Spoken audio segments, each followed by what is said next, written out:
No, President Erdogan's decision didn't surprise me because he's wanted to do that for a long time.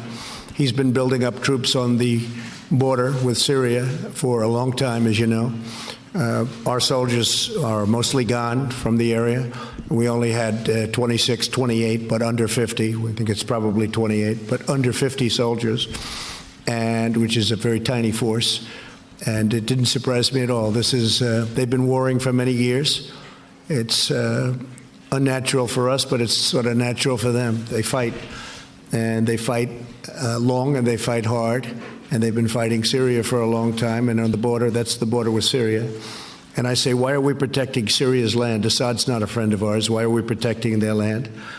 And Syria also has a relationship with the Kurds, who, by the way, are no angels, okay? Who is an angel? There aren't too many around.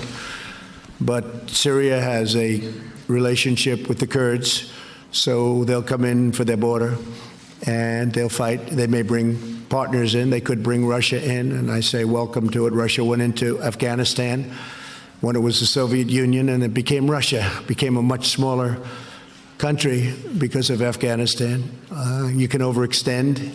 You can do a lot of things, but frankly, if Russia is going to help in protecting the Kurds, that's a good thing, not a bad thing, but it would be led by Syria. And Syria doesn't want Turkey to take its land. I can understand that.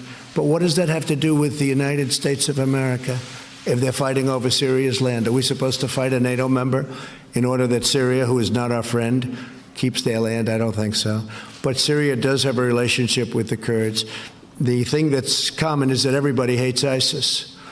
Now, the PKK, which is a part of the Kurds, as you know, is probably worse at terror and more of a terrorist threat in many ways than ISIS. So it's a very semi-complicated, not too complicated if you're smart, but it's a semi-complicated problem. And I think it's a problem that we have very nicely under control. We have two countries wanting their land.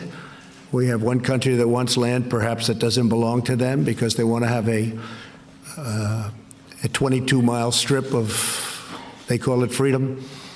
They call it a lot of things. They want to get terrorists out. You have another country that says you can't have our land, and they're going to have to work that out.